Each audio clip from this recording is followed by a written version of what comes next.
حضرت عبداللہ بن مسعود رضی اللہ تعالی عنہ ایک طویل روایت میں بیان کرتے ہیں کہ میں نے رسول اللہ صلی اللہ علیہ وآلہ وسلم کی خدمت میں عرض کیا، یا رسول اللہ، کیا کوئی علم ایسا بھی ہے جس سے قرب قیامت کے بارے میں جانا جا سکے؟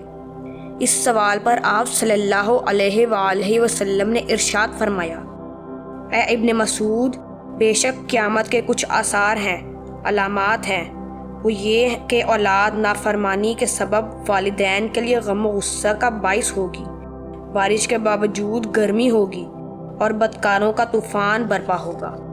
اے ابن مسعود، بے شک قیامت کے آثار و علامات میں سے یہ بھی ہے کہ جھوٹے کو سچا اور سچے کو جھوٹا سمجھا جائے گا۔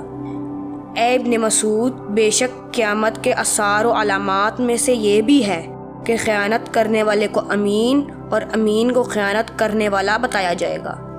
اے ابن مسعود، بے شک قیامت کے آثار و علامات میں سے یہ بھی ہے کہ بیگانوں سے تعلق جوڑا جائے گا اور خونی رشتوں سے توڑا جائے گا۔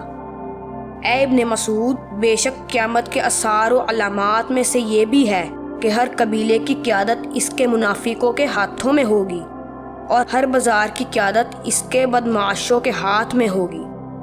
اے ابن مسعود، بے شک قیامت کے آثار و علامات میں سے یہ بھی ہے کہ مساجد سجائی جائیں گی اور دل ویران ہوں گے۔ اے ابن مسعود، بے شک قیامت کے آثار و علامات میں سے یہ بھی ہے کہ مومن، نیک اور دیانتدار آدمی اپنے قبیلے میں بھیڑ بکری سے زیادہ حقیر سمجھا جائے گا۔ اے ابن مسعود، بے شک قیامت کے آثار و علامات میں سے یہ بھی ہے کہ مرد مردوں سے اور عورتیں عورتوں سے جنسی تعلق استوار کریں گی۔ اے ابن مسعود، بے شک قیامت کے آثار و علامات میں سے یہ بھی ہے کہ مساجد بہت زیادہ ہوں گی اور ان کے ممبر عالی شان ہوں گے۔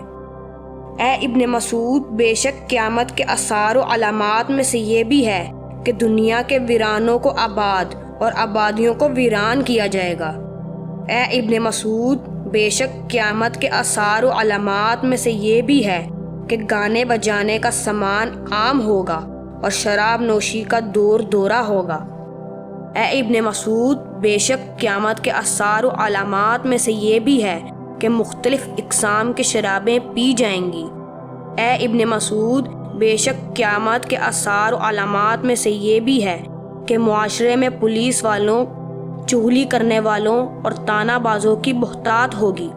اے ابن مسعود، بے شک قیامت کے آثار و علامات میں سے یہ بھی ہے کہ ناجائز بچوں کی پیدائش کثرت سے ہوگی۔